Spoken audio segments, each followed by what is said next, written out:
Hi friends, చిత్రకళా లోకానికి స్వాగతం friends. ఈరోజు అయితే వేములవాడ మండలానికి వచ్చాను.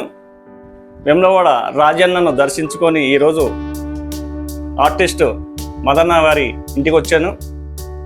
ఇందూరి మధు అంటే చాలామందికి తెలుసు. తెలంగాణ చిత్రకారుల పెయింటింగ్ సంక్షేమ సమితికి వారు క్యాషియర్గా ఉన్నారు. మరి వారిని ఈరోజు ఆర్టిస్టుకు కావలసినటువంటి స్కిల్స్ ఏవైతే ఉన్నాయో, ఒక చిత్రకళలో వారు ఎన్నేళ్ల నుంచి అనుభవం పొందారు, ఏ విధంగా అయితే ఈ పెయింటింగ్స్ చేస్తున్నారు, వారిని అడిగి పెయింటింగ్ సంబంధించినవి కొన్ని, అదేవిధంగా సంక్షేమ సంఘానికి సంబంధించినవి అన్ని వారితో అడిగి కొన్ని విషయాలు మనం తెలుసుకుందాం. మధు గారు నమస్కారం. నమస్తే. అయితే అన్నగారు, నేను అనుకోకుండా ఈరోజు మీ దగ్గర రావడం జరిగింది. చాలా రోజుల నుంచి కూడా మీ దగ్గర రావాలి, కొన్ని ముచ్చట్లు మాట్లాడాలి, అదే మన తోటి చిత్రకారులతో మీ విశేషాలు ఏవైతే ఉన్నాయో, మీ సలహాలు ఏవైతే ఉన్నాయో వారికి కూడా తెలిపి మరి ఒక మంచి వీడియో చేయాలని చెప్పేసి అనుకోవడం జరిగింది. చాలా రోజులు అవుతుంది.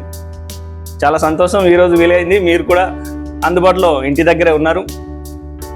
మరి అన్నగారు, మీరు ఒక ఆర్టిస్ట్గా రాణించడానికి, మీ చిత్రకళలో మంచి నైపుణ్యత సాధించడానికి, ఆర్టిస్ట్ కావడానికి గల కారణాలు, మీకు ఆదర్శంగా ఉన్నటువంటి గురువులు ఎవరైనా ఉన్నారా? బై బర్త్ గురువులు అంటే ఏం లేదు, కానీ చిన్నప్పటి నుంచి దాని మీద నాకు ఎక్కువ ఇంట్రెస్ట్ ఎక్కువ. దాని ద్వారా నేను 3వ తరగతి 2వ తరగతి నుంచి బొమ్మలేసుడు కానీ, రాసుడు కానీ, రైటింగ్ రాసుడు కానీ అది చేయడం జరిగింది. తర్వాత 7th 8th వచ్చేసరికి అప్పుడు చిరంజీవి సినిమాల పేరు రాసుడు, అప్పుడు ట్రైనింగ్ నేను ఆయన ఇన్స్పిరేషన్గా తీసుకొని 9th వరకు చేయడం జరిగింది. 9th తర్వాత మా గురువు గారు వానశ్రీ నరసయ్య దగ్గర నేను శిష్యరికం చేశాను, వారి ఆశీర్వాదం. 1991 మే 1991లో మే 21 రోజున పెద్దలు రాజీవ్ గాంధీ గారు చనిపోయారు. 1991 మే 21. ఆ రోజు రాత్రి 11 గంటలకు నేను సొంతంగా ఆయన శ్రద్ధాంజలి బ్యానర్ రాశాను క్లాత్ పైన. అప్పటి నుండి నేను సొంతంగా ఆర్ట్ చేయడం. దాదాపుగా గురువుకి అంత సన్నిహితంగా ఎవరు ఉండేవారు కాదు. కాకపోతే నన్ను వ్యక్తిగతంగా తమ్ముడుగా భావించి సొంతంగా నేను ఇది చేస్తా అన్నా అంటే చెయ్యి, నువ్వు కాకపోతే నేను మళ్ళీ సరిపుతా అని ప్రోత్సహించింది. ఆయన ఆశీర్వాదం వల్లనే మనం ఇంత దూరం వచ్చినాం.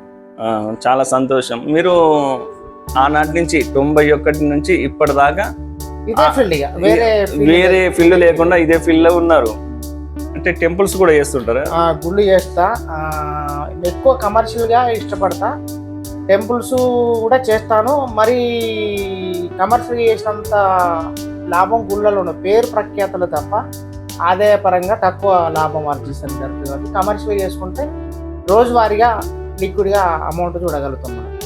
టెంపులే కాకుండా ఈ వాల్ రైటింగ్లు కానీ, బ్యానర్సే కానివ్వండి, ఇంకేదైనా షాపు ఏదైతే కమర్షియల్గా ఉన్నటువంటి షాపులకు ఆ రైటింగ్ ద్వారా, ఇంకా ఈ రిలేటివ్స్ ఏదైతే ఈ ఆర్ట్కు సంబంధించిన రిలేటివ్స్ వర్క్స్ ఏవైనా కూడా టెంపుల్లో ఒక్కటి పట్టుకుంటేనే మన కుటుంబం గడవదు, మిగతా పనుల వల్ల కూడా మనకు లబ్ధి చేకూరితే కనుక మనం ఎదగలుగుతామని చెప్పేసి మదన్న గారు చెప్తున్నారు.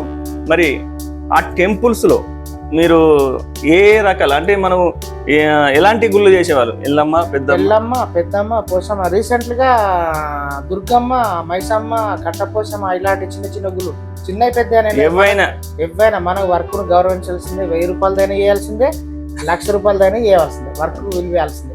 చిన్న గుడి పెద్ద గుడి ఆడే ఏం లేదు. ఇప్పుడు ఆ గుడి నిర్వాహకులు మీరు పర్లేదు అని ప్రోత్సాహం ఇచ్చారా? పరపర ప్రోత్సాహంతో ముందుకు పోతాయి పనులు. అదే ఎందుకంటే మనం గిద్దే చేసినాం, గిద్ద వరకు వేయగలితే కాకుండా వాళ్ళు ఏదన్నా వచ్చి అన్న ఇంకొక చిన్న ఏరాదన్నా కానీ వాళ్ళకి సాటిస్ఫాక్షన్ చేసేంత వరకు వర్క్ చేయాల్సింది. అవునవునవును. అంటే మీకు అంటే ఆనాటి నుంచి మీ తల్లిదండ్రులు ఇంకేమైనా ప్రోత్సహించారా? మీ భార్య కానీ, మీ పిల్లలు కానీ, వాళ్ళందరూ కూడా సహకారం? ఏం లేదు, ఏమున్నా మా మిస్సెస్ ప్రోత్సాహం. అది పెళ్ళైన నుంచి వెళ్ళి అంతకుముందు సోలో పర్ఫార్మెన్స్. నాకు ఎవరిది ఎలాంటి లేదు, సహకారం లేదు. మొత్తానికైతే మీరు ఈ కుటుంబం, అంటే ఈ వృత్తి వల్లనే మీరు కుటుంబాన్ని నెట్టుకొస్తున్నారని ఈ కుటుంబం, ఈ ఆర్ట్ ఫీల్డ్ వల్లనే నా పిల్లల్ని చదివించుకోగలుగుతున్నా, సొంతంగా ఇల్లు కట్టుకున్నా. ఓకే నేను ఇంకొక నలుగురికి పని చెప్పే స్థాయిలో ఉన్నా. చాలా ఇప్పుడు ఎంతమంది పని చేస్తుంటారు? నా దగ్గర రెగ్యులర్ గా 3 చేస్తాం. పర్లేదు పర్లేదు, చాలా సంతోషం. అంటే మీకు చిన్ననాటి నుంచి ఇప్పటిదాకా ఏమన్నా మధ్యలో పోటీలలో పాల్గొన్నారా? ఏదైనా రాష్ట్ర స్థాయి, జాతీయ స్థాయి? లేకుండా కానీ ఫ్లెక్సీల టైంలో ఇబ్బంది పడ్డాం. ఫ్లెక్సీల హవా నడిచింది ఒక 10 సంవత్సరాలు. ఆ టైంలో నేనే కాదు ప్రతి ఆర్టిస్ట్ 99% ఇబ్బంది పడ్డారు. అంటే ఆ ఫ్లెక్సీల వల్ల కొంచెం ఉపాధి తగ్గిందని చెప్పి? ఉపాధి కొంచెం కాదు, కొంచెం మిగిలింది మొత్తం తగ్గింది. బాగా ఇబ్బంది పడ్డారు. అప్పుడు మేము ఇళ్ళకు రంగులు ఏవైనా హౌస్ పెయింటింగ్ కూడా చేసినాం. మళ్ళీ వేరే వర్క్ రాదు. మరి అలాంటి సమయంలో ప్రభుత్వం నుంచి ఏమన్నా మీకు సహకారం నుంచి ఎలాంటి సహకారం లేదు. మేబీ ఇప్పుడు ఏమన్నా అవకాశం ఉంటుందో చూడాలి.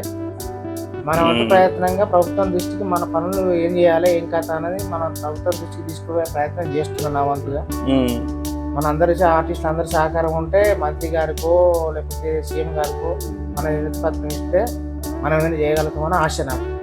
ఐక్యత అనేది అందరికీ ఉంటే అందులో ఉండాలి. అయితే ఇంకోటి ఏంటంటే మనం అడుగునే స్థాయిలో ఏం లేవు. కరెక్ట్ ఆర్టిస్ట్ అందరు సరిగ్గా కరెక్ట్ వారికి ఇచ్చిన పని వాళ్ళు కరెక్ట్ చేస్తే అందరు బాగానే ఉంటారు. పోటీతత్వం ఎక్కువ ఉంది ఇలా. నేను 1000 అంటే ఇంకోటి 800 అంటారు. వాడు 800 అంటే కూడా 600. మన దగ్గర సమన్వయ లోపం లేదు, కరెక్ట్ లేవు మనం. ఇంకొకటి సరే ఎవరి ఆర్ట్ వాళ్ళది, ఎవరి కమర్షియల్ వాళ్ళది, అది వ్యక్తిగతంగా మాట్లాడవలసిన లేదు. మనం చేయాల్సింది ఏంటంటే మనం చేసే పనులు ప్రభుత్వం దృష్టికి తీసుకపోతే మేబీ వాళ్ళు మనల్ని ఏమైనా వాడుకోగలుగుతారు. మనకు వచ్చేసరికి ఏమవుతుందంటే వేములవాడ రాయరాజేశ్వర స్వామి గుడి వర్క్స్ నడుపుతుంది ప్రతి సంవత్సరం. ఎవడో ఎక్కడి టెండర్ ఇస్తారు, మనం లేబర్గా పోతాం.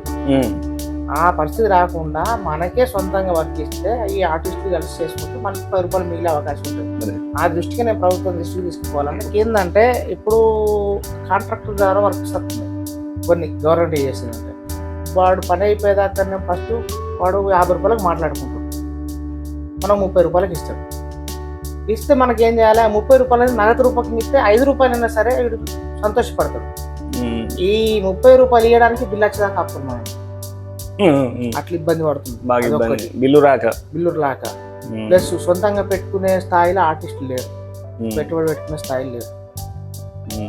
10 లక్షలు 5 లక్షల రూపాయలు పెట్టుబడి పెట్టి మున్సిపల్ వర్క్ ఉంది, 10 లక్షల వర్క్ ఉంది, పెట్టే అంత స్థాయి లేదు. వీళ్ళని ప్రభుత్వం దృష్టిలో పెట్టుకోవాలి. నేను ఈ విషయం మా స్థానిక ఎమ్మెల్యే గారికి, ప్రభుత్వ గారికి నేను లిఖితపూర్వకంగా ఇచ్చిన. నా ఒక్కరి సమస్య కాదు సార్, ఇది 6000 మంది ఆర్టిస్టులు ఉన్నారు, వాళ్ళని ఎట్లయినా చేసి ప్రభుత్వం దృష్టికి తీసుకుపోవాలంటే ఆయన దాన్ని నాకు చదివిండు. చదివేవాలంటే నేను ఒక్కరిని చేసేది కాదు, ఇది నేను అసెంబ్లీలో ప్రస్తావిస్తా లేకపోతే సీఎం పేషీలా మాట్లాడుతా అన్నాడు. అది అడిగి ఒక్కసారి మళ్ళీ ఆర్టిస్టులు అందరూ కలిస్తే ఒకసారి పోయి మళ్ళీ ఒకసారి ఆయనను మాట్లాడిస్తాను. కానీ పెద్దలు పొన్నం ప్రభాకర్ గారికి కూడా కలవాలనుకుంటున్నాం. వారు మాకు సానుకూలంగానే స్పందిస్తారు. మరి వారి దగ్గర కూడా పోయి ఈ ఇద్దరిని కలిపి ఒకసారి ఆ దృష్టికి తీసుకపోతే మనకి ఏమైనా అవకాశం ఉండొచ్చు. ఎందుకంటే రేవంత్ రెడ్డి గారు కూడా ఆర్టిస్ట్ అని విన్నా, నేను నాకే తెలియదు, మేబీ ఆయన అవకాశం ఇవ్వచ్చు మనకు.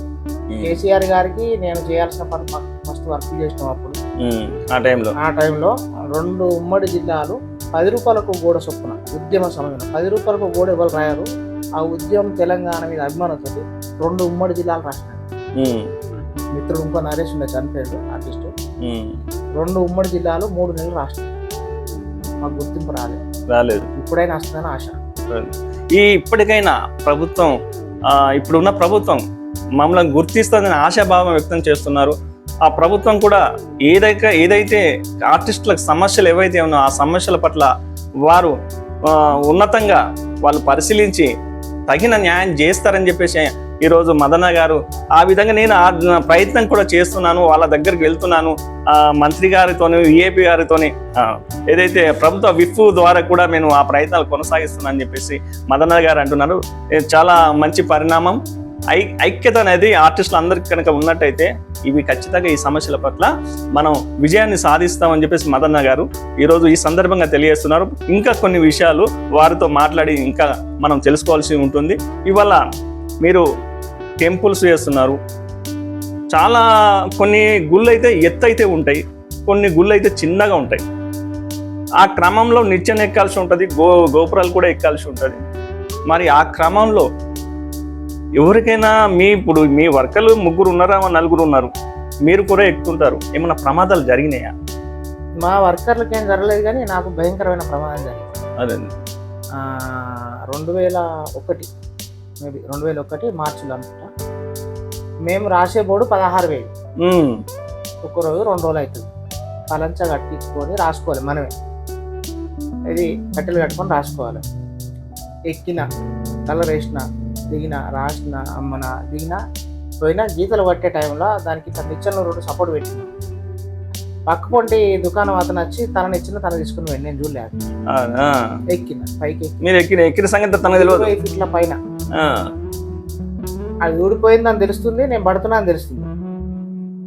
ఇట్లా పడితే ఇక్కడ నుండి ఇక్కడికి పగిలిపోయింది, కనబడుతుంది అనుకుంటా. ఈ లోపల బొక్క కాంచెలు వలిగింది.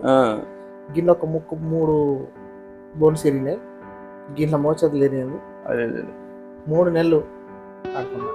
అడొక్క రూపాయి కూడా ఇవ్వలేదు. నేను నీతో మాట్లాడుకున్నాను, నువ్వు పలంచ కట్టుకో, గో కట్టుకో, నాకు సంబంధం లేదు, నీకు రాస్తే డబ్బులు ఇస్తాను. దాన్ని ఏం చేయలేము మనం ఏమైనా అగ్రిమెంట్ రాసుకోలే, కాగితం రాసుకోలే. కనుక ఇట్లాంటి సంబంధించింది ఏంటంటే ఇన్సూరెన్స్ మెయింటైన్ చేయాలి. లేబర్ కార్డు ఉండాలి ప్రతి ఆర్టిస్ట్ లేబర్ కార్డు ఉండాలి. అది జిల్లా స్థాయి ఆఫీసర్ నుంచి ఉంటే మేబీ బెటర్ అని నా ఆలోచన. అందరు కూడా లేబర్ కార్డు తీసుకోవాలి. ఆయన స్పందించింది. ఎమ్మెల్యే గారు ఏమన్నారంటే మీ అందరు లిస్ట్ ఇస్తే లేబర్ కార్డు ఇచ్చే ప్రయత్నం చేస్తా అన్నాడు. అవి మనం ఎవరైనా తీసుకోవచ్చు లేబర్ కార్డు. తొందరగా పెద్ద స్థాయి ఆఫీసర్ నుంచి కొంచెం ఉంటుందని నా ఆలోచన. ఇస్తారు, ఆఫీసర్ దగ్గరికి వెళ్తే ఖచ్చితంగా ఇస్తారు. కానీ ఇంకా మనము మీరైతే ప్రధానంగా ఈ టెంపుల్ వర్క్ కు ఏ రంగులు వాడుతుంటారు? ఎక్కువ వాటర్ బేసా, ఆయిల్ బేసా? 10 సంవత్సరాల నుంచి వాటర్ పెయింట్ వాడుతున్నాం. గత 10 సంవత్సరాల నుంచి వాటర్. అంతకుముందు అంతా ఆయిల్ పెయింట్ వాడేవాళ్ళం. ఇప్పుడు అపెక్స్, అల్టిమా లాంటి కలర్స్ వచ్చినాయి. అవి వర్క్ తొందరగా అవడానికి అవకాశం ఎక్కువ అవకాశం ఉంటుంది. మనకు వర్క్ కూడా ఈజీ ప్రాసెస్ ఉంటుంది. ఈజీగా రన్ అవుతుంది, ఈజీగా వర్క్ కూడా ఈజీగా అయిపోతుంది. మనకు తొందరగా కూడా కంప్లీట్ అయ్యి వర్క్ని కంప్లీట్ చేసి ఆ గ్లేజింగ్ అనేది, ఆ గ్లో కానీ ఆ ఫిగర్కు వస్తుంది కనుక తొందరగా ఆ కలర్స్ పట్ల వీళ్ళందరూ కూడా ఆకర్షితులయ్యారు. అందరు కూడా ఒప్పుకుంటున్నారు. ఎందుకంటే ఆ గుడి నిర్వాహకులు ఎవరైతే ఉన్నారో మాకు వాటర్ కలర్ కావాలి, మీరు అదే అనుకుని వాళ్ళు కూడా అంటున్నారు. ఆర్టిస్టులు కూడా ఆ పెయింట్ని వాడుతున్నారు. ఏ జిల్లా అయినా కూడా మీరు పోయి చేయగలుగుతారు. తెలంగాణ కాకుండా ఆంధ్రప్రదేశ్, మొన్న ఆయుష్మాన్ భారత్ కింద ఆంధ్రప్రదేశ్ పోయినాం. 2 రోజులు చేసినాం. అక్కడ మనకు భాషతో సంబంధం లేదు. ఏ రాష్ట్రం మనకు 10 రూపాయలు వస్తాయంటే పోడే. ఏ జిల్లా అయినా ఎక్కడైనా పర్లేదు, మీరు వెళ్ళి చేయడం. నాకు షాప్ లేదు, మీకు తెలుసో లేదు, ఇంట్లోనే ఉంటాను. ఫోన్ పై ఆర్డర్ అన్ని కూడా ఆన్లైన్ లో ఫోన్ లోనే వస్తుంటాయి కదా. ఫోన్ ఆన్ ఉంటుంది. ఫోన్ వస్తే వెళ్ళడం, మాట్లాడడం, నచ్చితే చేయడం, లేకపోతే రావడం అంతే. ఇప్పుడు ప్రస్తుతానికైతే మీ వర్క్ ఉందా బాగానే? నిన్న మొన్నటి వరకు అయిపోయింది. ఇప్పుడు అన్నికి మన సిసి రోడ్లు గవర్నమెంట్ తరఫున వర్క్ నడుస్తున్నాయి. దానికి సంబంధించిన డీటెయిల్స్ రాయడానికి మన ఉపాధి హామీ కింద బోర్డ్స్ రాయాల్సి ఉంటుంది. అవి రాస్తున్న ప్రస్తుతం. మీ సీనియర్లో మీ దగ్గర నేర్చుకున్న వారు ఎవరైనా ఉన్నారా? నేర్చుకుంటున్నారా? 5-6 పిల్లలు నేర్చుకున్నారు, వాళ్ళు సొంతంగా చేసుకుంటున్నారు. ఇప్పుడు నడుస్తున్నటువంటి నూతన చిత్రకారులు, కొత్తగా వచ్చిన చిత్రకారులకు మీరిచ్చే సలహా ఏమైనా, అంటే ఆర్ట్ పరంగా కావచ్చు, లేకుంటే ఐక్యత పరంగా కావచ్చు, మీరిచ్చే సలహా ఏమైనా ఉంటే చెప్పండి. నేను ఒకటే చెప్తా, తొందరపడి ఇబ్బందుల పాలు కాకుండా చూసుకోవాలి. ఫస్ట్ ఆఫ్ ఆల్ రేటు విషయంలో కానీ, పని విషయంలో కానీ, హైట్ విషయం, మీరన్న హైట్ ప్రమాదాలకు సంబంధించిన విషయంలో కానీ తొందరపడకుండా అవసరం అనుకుంటే మనలాంటి వాళ్ళ సీనియర్ల సలహా తీసుకొని చేస్తే బెటర్. ఎందుకంటే అవగాహన లేకుండా మొన్న ఒక అబ్బాయి ఏం చేసిండు, 16 ఫీట్ హైట్, 20 ఫీట్స్ వెడల్పు ఉంటుంది. దానికి రాయాలి 7,000 రూపాయలకు భయాన్ని తీసుకుని దానికి కట్టెలు కట్టడానికి 8,000 అవుతుంది. కట్టెలు ఆయన ఎట్లా? ఇప్పుడు దాని పరిస్థితి ఏంది? నేను పోయి తెల్లారిపోయి అన్న తెలియదు మాట్లాడింది. సరే ఈ 7,000 ఇళ్ళకెళ్ళి 3,000 మీరు తీసుకోండి, మీరు కట్టెలు కట్టియండి, రంగులు వింగులు వేసి రాసిస్తామని చెప్పేసి కన్విన్స్ చేస్తే వాడు, అంటే ఆ అబ్బాయి ఆ పైసలు ఆ కలర్లకు పోయినా కానీ జేబులకి వెళ్ళి పెట్టకుండా తిరిగి వచ్చింది. అట్లా అవగాహన లేకుండా పని చేయకుండా దాన్ని ఆలోచించి తెలియకపోతే సలహా తీసుకొని చేసుకోవాలి. ప్లస్ ఆ మెలకువలు తెలియకుండా అడిగితే ఏమనుకున్నాడు అనే విషయం లేదు, అడిగితే చెప్పదు. అట్లనే మన పిల్లలు మనకు అలాగే చెప్పడం. చాలా సంతోషం మధు గారు. మంచి మీతో ఈ రోజుగా రావడం, మిమ్మల్ని కలవడం అనేది చాలా మంచి పరిణామం. చాలా సంతోషం.